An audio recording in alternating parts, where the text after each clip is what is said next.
Let me ask you this, though.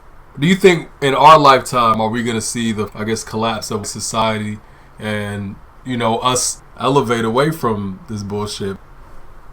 We're already in the lake of fire. We're already in the collapse of European or Caucasian dominance. Their money system is falling apart globally.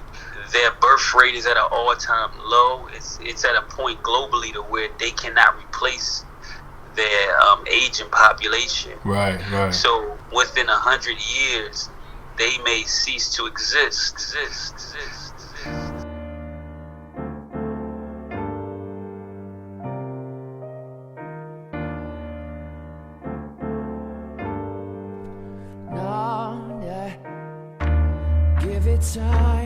Give it time, 'cause this ain't no race, no.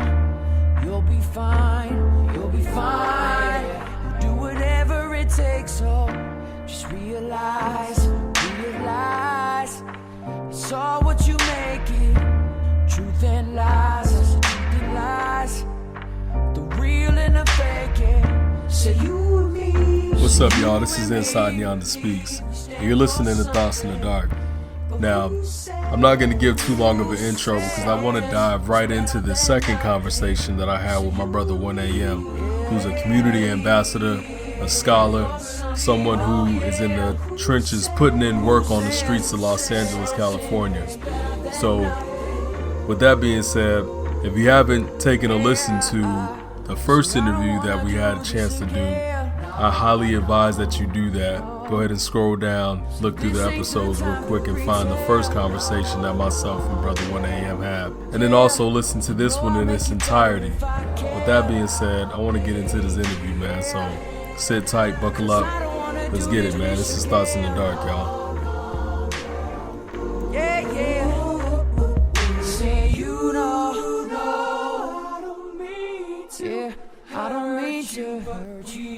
Peace, brother. Hey. How's everything? Everything is good. So, man, it's so much going on right now, man. I'm excited to have you back on, man, because I know everybody's talking about these shootings that's taking place. So, do you mind weighing in on that topic first to kick this thing off? To be honest, I don't know anything that could even add to the conversation other than the fact that people say that both of these shooters were Trump supporters and racists. I really don't have too much to say about it either, only because this shooting stuff is part of the culture, man. We live in America where, they're the biggest drug or gun runners in the world. White people really don't want to deal with the fact that terrorism is really inherent inside of their culture. Right. Even when you look at how they implemented Christianity in Europe, they implemented it through terrorism. They terrorized their own people into going from being outright pagan to being Christians with a pagan twist on it, right? Right. So I was peeping out Charlemagne the God's post yesterday, and he was like, terrorism is the only area where white people do most of the work, get none of the credit. That's real talk. You know what I'm saying? You had a bunch of people chiming in the comments, and they was like, oh, this is just, you need to be talking about how we can come together as opposed to, spewing this divisive rhetoric. What's divisive about it? Right. It's real talk. Because white people feel as though that they're the only people that can vilify a group of people and it be legitimized. That's real. So ultimately, it's just like, first of all, majority of mass shootings in America have been performed by Caucasian men, white Americans, right? Absolutely. You know how white people want to chime in, well, y'all kill each other every day. That's not terrorism. And that's a product of poverty. Right. That's not terrorism. Right. Don't get it twisted, and don't forget that Timothy McVeigh was a white supremacist. Absolutely. You know what I mean? Connected to anti-government groups, and this is why he blew up that building in Oklahoma City. So when you go back even to Tulsa, Oklahoma, Black Wall Street, Rosewood, just slavery, right? And how in order to get the slaves to be slaves, they would hang a pregnant woman upside down, cut the baby out, let the baby drop to the ground, then stomp the damn baby to toughest, right. and the toughest, you know what I'm saying, black man, the most unruly, tar and feather him, set him on fire, tie all his limbs to 4 horses, and then beat the horses, and, you know, until they ran and his limbs split them in 4 different pieces. That's terrorism. That's real talk, man. So today, white people feel like they're losing. They're losing their country. They're losing their power. They're losing their ability to manipulate people. So as that happens, they're going to become more hostile. They're losing the world. Absolutely. And the reality their grip on it. Is that see the most dangerous point for anybody is when they've been in a position of power. They've enjoyed the benefits Absolutely. of their power, and then they start to see the signs of losing that power. Absolutely. And they got the power through wickedness, so you know that their plan to keep it is going to be the same way. You know what I mean? So they become more dangerous at this point because they're trying to hold on to something that got grease on it. And they try to, the right. more and more they try to grip it, the more and more it's slipping out of their hand. And it's based upon the facts, but it's also based upon that unconscious feeling of, you know, they're losing what was once theirs. Even right. if it was stolen, it still is theirs. What they think is theirs. I pissed off my coworkers yesterday. It's funny because we were having a conversation, and then the girl expressed the fact that she supported Israel, and I'm like, they not even Semitic people. Yes, they are. I said, no, they're white people. First of all, if you didn't know that they were Jewish, wouldn't you think that they was white? So Jewish is not a race. I might right. be Muslim, but I'm not confused at the fact that that's not my race. Right. You feel me? Right. That's real talk. So stop trying to give these people some extra damn racial demographic if they claim to be Jewish. They're white people. Right. Right. You feel me? And they come from Europe. And that ain't nothing but Northeast Africa. So since they in Northeast Africa and stole some land, now all of a sudden you want me to agree with that? And guess what she said? She said that that's how stuff been going on for the past 1,000 years. And who has benefited from it? But white people. That's crazy, man. So the fact that I wouldn't accept the fact that that's her reality, and that's been the reality that they've been stealing shit. Right. Creating a country over stolen land and creating economies off of stolen goods, right? And now it looks legitimate. And now I'm saying that it's illegitimate. Right. You're pissed off.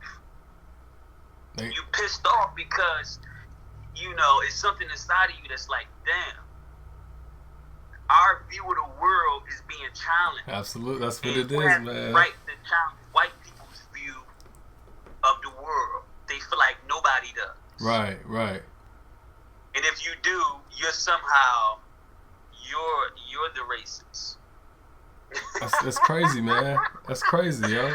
Maybe you can answer this for me. How did we get to a point where Israel is like the apple of the eye in political realm, and like these even American citizens, man, they think Israel is like, you know what I mean, the beacon of light, or the people we're supposed to be looking towards for whatever salvation or whatever the case may be. Like, where did that come from, man? Where did that start?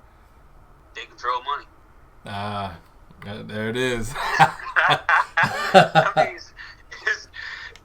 it's that simple. All right, you got dollar bills in your pocket. Everybody got their own currency. But who prints it? The international banking system. Which, who runs the international banking system? The Jews. Right, right. Look up the Rothschilds. They tell you that life story that the Rothschilds were Jews. Right, right, and the Rothschilds controlled the banking system. See, in Europe, right, when they turned into Christians from pagans or pagan Christians, right, they weren't allowed to dwell in business that dealt with interests. Okay. But in the Jewish Kabbalah, right, it's legal for them to charge exorbitant amounts of interest and take advantage of people who they don't consider to be Jewish, right? Right. So they were doing the accounting for kings, right? They were in a segregated community, but they were doing the economic work for the kings. So they were protected, the ones that were the accountants, the ones that were in charge of money. So now we boil this down. They understood that in order for them to have a place in society, that they had to start controlling and dominating all of the power sources, right? Right. And that main power source was money. The only reason why America don't rock with Iran, didn't rock with Afghanistan, didn't rock with Iraq, don't rock with North Korea. Oh, so we got cut off, y'all. We're going to get my brother back on real quick because he was in the middle of something that we definitely needed to hear. There you go. He back. They kicked me off, shit. They heard me. Right. They listening, dog.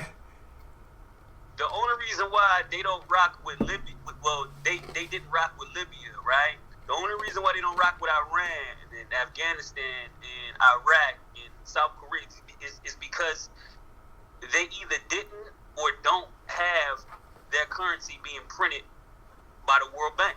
Right. If you control your money, then you an enemy to the global power structure. And the Jewish elite control money. I said, I don't care about who is in the political seat of power. Show me the person that controls the currency, and I'll show you the person who controls that nation. That's real talk, man. I forget exactly what the general's name was, but he was doing an interview.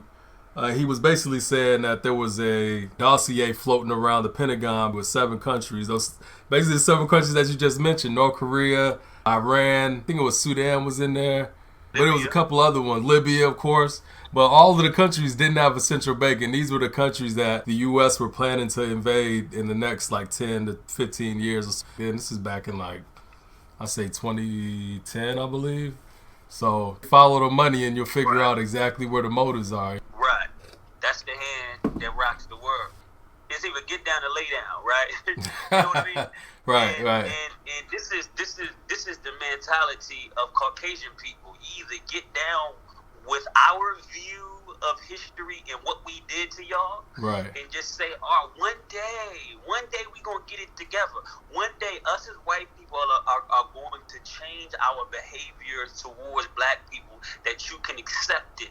And we all know that whenever they change their behavior, it's always a manipulation to make us more comfortable in our unknowing servitude to them. Right. You feel me? Right. This is how black people can make the least and spend the most, but we feel like we're free because everything that we're doing, it actually works out for them. It's in their best interest and not in our best interest. And when anybody has to guide you to your best interest, they always have to tell you about why you're in the condition you're in. If a doctor diagnoses, with high blood pressure, he's going to have to tell you, well, you've been eating too much red meat. You got too much salt in your diet. Right. So when anybody come and tell black people, you got too much Caucasian and white way of thinking and living in your diet, and this is why your life is the way that it is. Since they're always in our business, they're like, well, Minister Farrakhan said in his speech, he said this is his speech. Why do you even know what he said in his speech? Because if you wasn't paying attention, what our leaders were saying, you was not invited. That's real talk. You wasn't even there. You caught the live stream on the internet. That's real, man. You waited for him to say something that you could twist and turn without showing the full context of it, because you wanted to make other people feel uncomfortable with what's going on with black people. Because it's something in the hearts and the minds of people unconsciously that they know that if black people get it right, it's over for them. See, it's really you having a functional life and living a clean, functional, healthy lifestyle is actually a military stance to America. It threatens Absolutely. the fabric of America. And people don't understand it. You feel me? That's a heavy statement, man, but that's real talk, man. You threaten the power structure. You said something in the last podcast that we did that I wanted to touch on, man. So you said that the conversation needs to be about us moving away from white people as opposed to coexisting with them. Can you elaborate on that and elaborate why we haven't done that yet? Let me start from the back of it and then move to the front of it. Got you. Right? We haven't done it yet because we lack true self-esteem. Okay.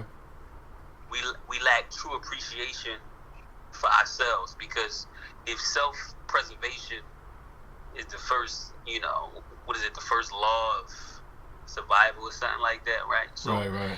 if we're not even seeking to preserve ourselves, we're seeking to stay amongst white people and give them a chance to one day get it right at the detriment to our children's lives. That's real talk, man. At the detriment to our families, and at the detriment to our own personal wealth and our intellectual property, and our own manhood and womanhood. Absolutely, yo. You feel me? So you preserve what you love and you destroy what you hate. This is why, they could never call this thing reverse racism or hatred and truly be truthful. Because whatever you hate, you seek to destroy. You want to get rid of it. You don't want it around you. You know what I mean? Absolutely. You at least get it out of your environment. And we whatever haven't done you that. love, if a man truly loves his family, he will maintain his family.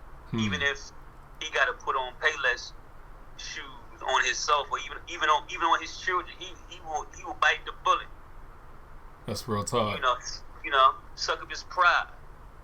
And so we maintain this country, we maintain white folks at the detriment of ourselves, which means that we hate ourselves and we love them. Damn. So, since we hate ourselves, we can never build for ourselves and do what is right and do what is productive for ourselves, because you destroy what you hate and you uphold what you love. So until we begin to hate the white person that's inside of us, because we think like white people, we act like them. So it's normal. We've normalized us living the way that we live, and we're okay with us living the way that we live. Because it's okay to the greater society. If we're all human beings, then it would not be okay for us if the dominant if the dominant perspective was that we were just human beings and it wasn't about race, then everybody would help the part of the human family who's most in need. That's real talk, man. But they're taking advantage of the part of humanity who's most in need. Right. Who's actually the wealthiest part of humanity when it comes to natural resources, because we are from the best parts of this planet. Africa has the most natural resources. This America, we were here in America before anybody was here, because we populated the whole earth, but we only chose the best places to live. Right. And if you go all throughout South America, you're going to see pyramids. So it's not that some Hispanic, because Hispanic people are new. They never existed pre-conquistador, which was the Spanish army, right? So when they conquered that part of South America, they buried and they lied and said the Aztecs and the Mayans and the Olmecs wasn't black people, but they were. And once we realize who we are, then we'll automatically go into a state of building for ourselves. But it really just takes a small group, because the Illuminati, aka the Great White Brotherhood, refounded and restarted by Adam Weishaupt. You can look up Adam Weishaupt, and it's going to say that he was the founder of the Bavarian Illuminati. Right. And this is why a black person can never be a part of the Illuminati, can only be used by it because it's AKA the Great White Brotherhood. What they look like letting you into the Great White Brotherhood, shit don't make sense. Right, don't make sense. Now they'll use you as long as in your usefulness you're able to help them accomplish their goals, right? Absolutely. So ultimately, once we realize who we are, it'll just take a small amount of activated original people to actually get this job done and to actually manifest something for the greater whole. Absolutely. And this is why when you look at power, even if you look at the political system in America, you got the left wing, you got the right wing, right? And the president is the head of state because the head is the brain, and it drives the organism, it drives Definitely. the entity or the individual. And it takes most of the natural resources, but then it redistributes those natural resources justly throughout the body. You feel me? Absolutely. This is why two options in a political process are no option, and they tell you that it's not an option. That's why they say left wing and right wing, because you let me know a bird that half of that bird can fly east and the other half of the bird can fly west. They gotta go in the same direction because those wings are working cohesively. Absolutely. That was my next question too. You kind of touched on it too. Like how many of us, percentage-wise, do you think it would take for us to move to separate? It's a hard question to answer. I think 1,000 of us, could really do it. Because when you look at the head, like, they say a body of people, and just going back to that analogy. So the head is really the smallest part of the body, when it, because the hand is a part of the arm, the finger is a part of the hand, so the head itself is, one of the smallest parts of your actual body. Right. So that part that can guide. See, the problem is most of our leadership is paid for. 99.9% of our leadership is paid for. Absolutely, man. And that's why they're out there. You feel me? So since they're paid for, whenever shit happened, they always brought, Jesse Jackson to the table, Right. Al Sharpton. Right. Then the young people start cussing them out when they came to Ferguson. They didn't want to hear it. They're Right. like, when it was really going down, where was y'all at? They not relevant anymore.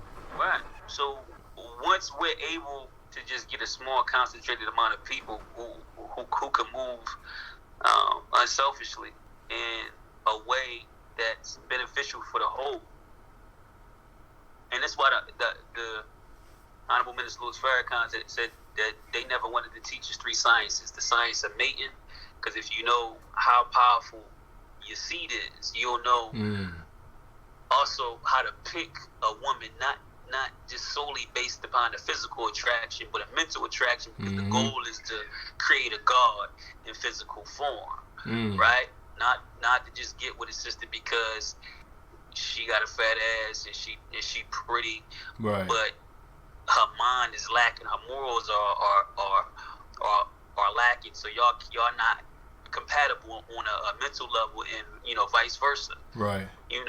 They didn't want to teach us the science of business because, coming back from the relationship part, relationships are sort of like a business agreement as well. Absolutely. But, flipping it, business will allow a small amount of people to create wealth and create opportunities for the whole. Okay. In military, which really all 3 of the sciences that he mentioned are really military, because business is military, right, and mating is military. But once we get something, we got to know how to actually protect it. Absolutely. So, and this is why any avenue of importance, because media is very important. Media allows you to get your message out there to the people, allows you to change people's perception. this is why artists are very important, and artists have always led cultural revolutions. Definitely. Like Alex Pushkin, who Alex Pushkin was a poet who damn near started a revolution in Russia. He created the literary language for Russia. He was a quote unquote mulatto black man. He was real fair skinned, right? But the rich people and the kings in Russia spoke French. So all the poor people spoke Russian, but they didn't know how to write it. And since he was black, they used to make fun of him, even though his parents had money. They used to make fun of him. Right. So he associated more with, the peasants. Like he would hang out with the people at the bottom, because the people at the top would make fun of him. So he started to make poetry, and his poetry was about revolution, and people had to learn how to read to even read his poetry, and it almost caused the revolution. They started it, but the king stopped it. But the king liked him so much that the king killed everybody that he had inside of the revolution except for him, and just put him close to him in his cabinet. You know what I mean? And, that's where you keep your enemies close. Definitely. That's been a saying for centuries, man. Keep your enemies close, man. You gotta watch them. So you can literally, they know through just through historical case studies that you can start a revolution. With poetry, with music, with words, with art. Absolutely. Because we have I guess you could call it, they call themselves a conscious community, right? Would you say that would be enough force for us or enough people to move away from? Or are they still connected? Too much ego. What's that? It's too much ego and not enough we go. In the words 19 Keys. Right. Because it's certain elements and certain things that we all hold that the other may not hold. True. You know what I mean? So that restorative process of waking up the dead part of us and reviving us and making us moral and changing us back into, what we should be. I mean, that standpoint could be taken by the nation. I'm saying, we got a track record of cleaning brothers and sisters up that was prostitutes and drug dealers and killers and the worst parts of our community. The military part could also, the inner military part could be, taken by us, but the outer, could be taken by the Black Panther Party. The law part could be taken by the Moors. You know what I mean? Because since they so keen on the law and things of that nature, and so on and so on. So if we realize the value that we all have individually, and then we bring the value together, blend it all. Because that's real talk, man. Right. That's real talk. If we link up, and we have the ability to do it. That saying, where they be like, all we got to do is come together. Is that really possible when we all have individual things to bring to the table? Well, the Most Honorable Elijah Muhammad said that our unity is more powerful than an atomic or hydrogen bomb. Right? So since our unity is extremely powerful and is a threat to this system, right? Now he didn't say our total unity. He just said our unity, right? Okay. And then he didn't say that our unification had to be on the level where we all looked at the world the same way. Absolutely. Now, what we should understand is that the fact that we are all original people. And we are the mothers and the fathers of civilization. So if we can unite based upon who we are, right? Not on what we have become. That's real. You know what I mean? Or what we associate with on an ideological level. Right. Then I think we can find the common ground that we need. Right. Because I don't think nobody needs to think the same. Nobody needs to have the same spiritual beliefs. Nobody needs to, walk and talk alike. You know what I mean? Right. We just need to recognize that there's power in us working collectively. Man. And it's called synergy, being synergistic. Man. Where two people can do the work of three, and one person can only do the work of one. So we can double or triple our output or quadruple our output by working together. Brother, you be hitting these topics, man. Two people can do the work of three. I like that one, man. That's powerful. Wow. I mean, they proven it. Like they done tied, I think it was like 1,000 pounds to like the back of a horse. One horse pulled like 1,000, the other pulled 1,200. Then they tied 3,000 to both of the horses. Right. Right. And collectively together, both of those horses moved to 3,000.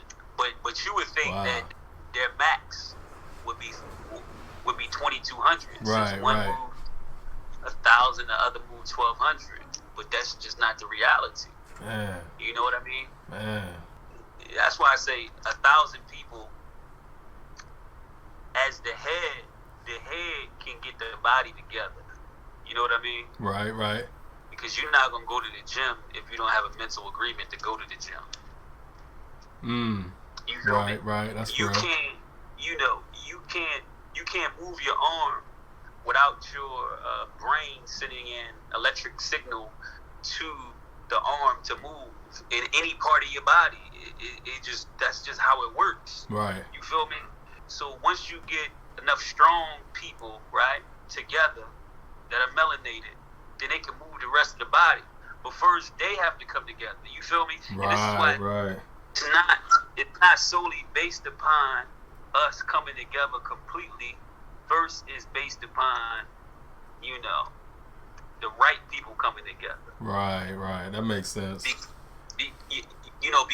Because of how white supremacy, works the same way. And this is why when you look at the dollar bill, it's a pyramid without a capstone, and above it is the all-seeing eye, which represents the Illuminati. That's representing the ruling elite class of white people who are at the top, right? That you really don't see like that, but they see the whole picture. Mm-hmm. Then you got these layers that go underneath it, and each layer you get to gets bigger, right? And the top layer is the smallest layer. So everything in life is a pyramid. I'm not gonna put a scheme behind it because that's what they call it. Right. So once the smallest part gets right, the mind gets right, then the mind will be able to look at the situation, right? It will be able to process the information that it's looking at. It will be able to come up with a logical plan on how to move and how to operate, and it will give the hope to the rest of the body of people for us to move forward. Now, do you feel like, the brothers that came before us, that moved crowds, we're talking about the Khalid Muhammad's, the Malcolm X's, even the unsung brothers that we don't even know their names, but they even had, community movements and so on and so forth. Do you think those brothers could have linked up and started this movement, or it just wasn't time yet? I mean, anything is possible in the freshness of the opportunity to make it possible. Right. Meaning that now it's not possible. Then, I think that if he didn't get into his feelings and misinterpret his teacher, I think he would still be alive. Same thing with, Malcolm may have not lived until today, but if he didn't make certain mistakes and missteps, he wouldn't have been assassinated. The only reason why they had a chance to assassinate him is because he didn't have a check post, right? He stopped his check post that day, and by stopping the check post, people were able to come in with weapons who were FBI agents. Mm-hmm. You know what I mean? And they did what they did to him. So we always have a plethora of choices that lead to a plethora of outcomes. Absolutely. Like you literally don't have to go to work tomorrow. Right. You don't gotta go. You get fired. Then you can be working somewhere else. Or not get paid. Right. It's something in us to hold on to what we think is like this line, and we need an event to take us off the line, as opposed to us just choosing to get off the line. Right. You know what? This is not advantageous for where, for what I want to do. I'm gonna just do something different today. Right. So I think that if Malcolm and Martin would have hooked up, before combating each other's ideologies, right, and so many other organizations, as opposed to, but I think it's like case studies though too. So we gotta look at what they did right, what they did wrong, and then study what they did right, and try not to do what they did wrong. Absolutely. And a lot of people want to battle.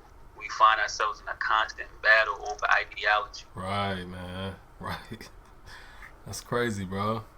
But I can understand in the sense of nobody really wants to be proven wrong, you know what I'm saying? So I can get it on that level, but when it comes to the common goal or the common good or like you said, there's not enough, I forget the exact quote, but, everybody's out for self, or these people are out for self and not necessarily for the common good or the movement of the people.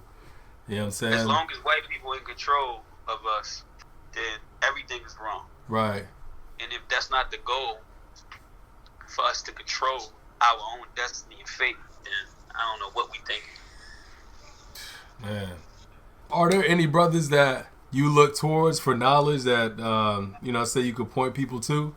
Yeah, tap into Nation Town TV on Facebook every Sunday, and tap into Minister Abdul Malik Saeed Muhammad, the Western Regional Representative of the Honorable Minister Louis Farrakhan. Obviously, tap into anything that the minister has dropped and is going to drop.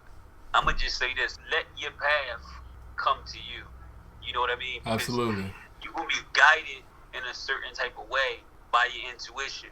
What sits well with you and what doesn't sit well with you. You feel me? Right. And you know what questions you want answered. And there's many teachers. So you find the teacher that answers the question that you want answered. Whether it's a lecture, whether it's a book, because somebody got to write the book. Right. You know what I mean? So ultimately, I can tell you where I got certain information from, but is that going to guide you on your path? No, it's not. That makes sense. People want to be as deep as somebody else when they should just want to be as deep as they can be. They should want to, delve into the deepest parts of who they are, because the more we understand, the more we become more in tune to our own self. You know what I mean? Right. So the more you're able to express what's already there. That's the goal. I remember somebody telling me, or whatever you hear that aligns with your spirit is already in you. We're so busy searching for stuff that's already out, or that's outside of us, that we're not looking, internally and asking those questions that are already inside of us and looking for those answers. You know what I mean? So that's a good point, man. That's a real good point. I mean, that's for real education. I believe education derives from the Latin word educere, which means to pull out what is within. You should learn how to pull what's in you to the actual physical world, and this is right. The issue. Teaching everybody the same shit. And when you teach everybody the same thing, then they never get a chance to actually express what's hidden inside of them, because you're teaching them what you taught everybody else, which is only making them a version like a robot. Right. You feel me? So in order to pull what's inside of you, it's just like you got turntables behind you. Right. If I teach somebody who is a painter about how to use turntables, they don't give a fuck about that information. That information does them no good. That's what you feel me? Now, if I teach them, certain things that's relevant to what is inside of them, what they want to manifest, then they become better at that. And I think that every child, every individual has something inside of them that they really want to express, but life in the world puts you in this cage and in this box. It tells you that you are lower than animals. Animals, they can find anywhere they want to live, and they naturally got a house. God just gives them a house, just make a bird's nest inside of a tree. You know, a bear just finds a cave, and he lives in that cage. They mark their territory, and every other animal respects it, right? They don't have to, you know, buy food. They don't have to buy water.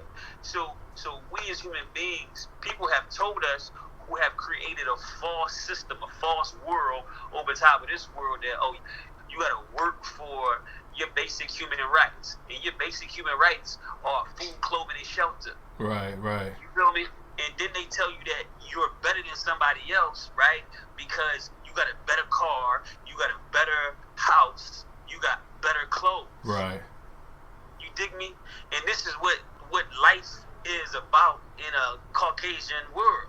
It's about the accumulation of human rights, things that you should naturally have for free. That's real talk, man. You feel me?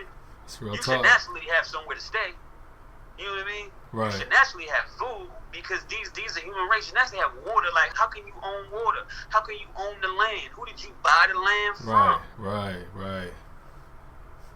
You dig me? So what they say, that's a civilized society. Well, you know, it depends on what type of civilized are you talking about. Because if you're talking about civilized savagery, this is what we live in. Civilized savagery, where people will literally oppress other people to give other people a good life. And that's the world that we live in. It's not a world of equity. And people will call that, oh, that's socialism, when people have, you know, these guaranteed things. First of all, I'm not with socialism. I'm not with capitalism.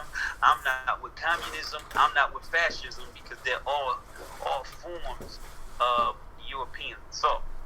Absolutely. So until we realize that it's something inside of us that makes us unique, that we should have the ability to pull without. See, that's your divine destiny. That people spend so much time, right, working for the basics in life, working for human rights, for food, clothing, and shelter, that they don't have enough time to explore the deeper depths that are within themselves to manifest who they really are. That's real talk, man. And that's the reality. Man, any final thoughts for the week? Because I know some shit gonna pop off, you know what I mean, before we get to the next joint, man. You know, I saw that they passed in Congress reparations for homosexuals. Man, I saw that, man. That tax bill, right? It pissed me off. You know, for one thing, I didn't understand why. You feel me? Like, what did they go through to need reparations? Right. You know what I mean? And if you 18 years old and you were homosexual, what have you really going through? Right. Like, why? Like, oh, because they weren't able to get benefits, because they couldn't get married, like they couldn't get the, like, that's bullshit. It's bullshit, you know what I mean? man. You know, what about? So you know, it made me think about, damn, like they really don't like that Tupac song. They don't give a fuck about us. Right. You dig me? Right to the day I die, cause they don't give a fuck about us. Or That's you real know, talk, man. Michael Jackson song. They don't really care about us.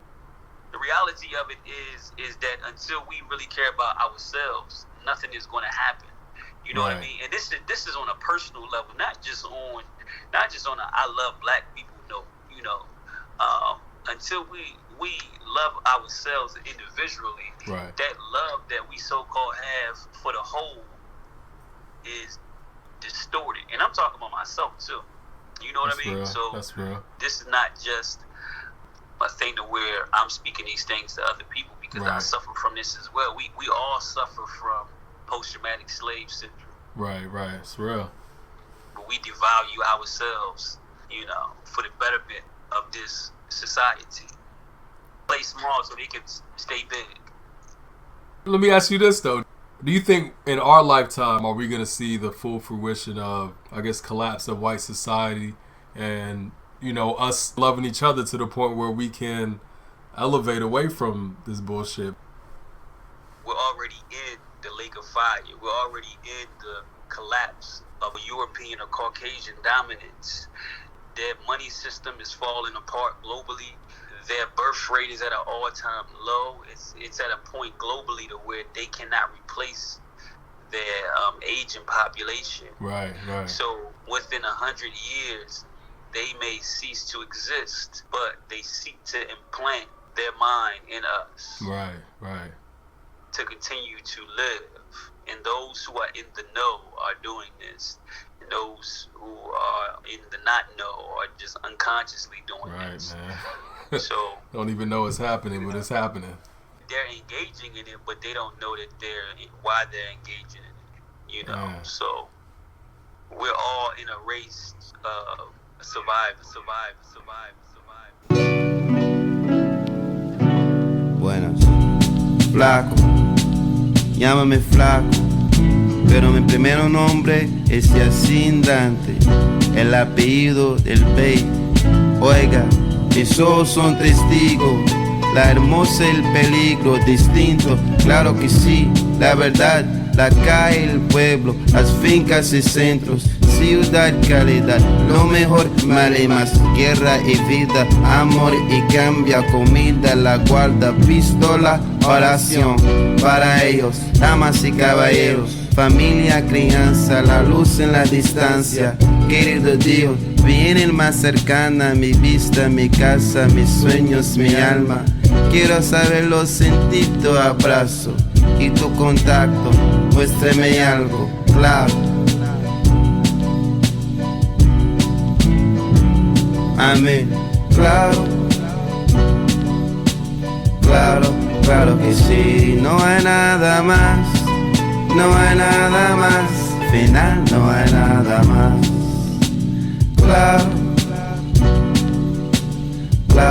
claro que sí, no hay nada más, y no hay nada más, final no hay nada más,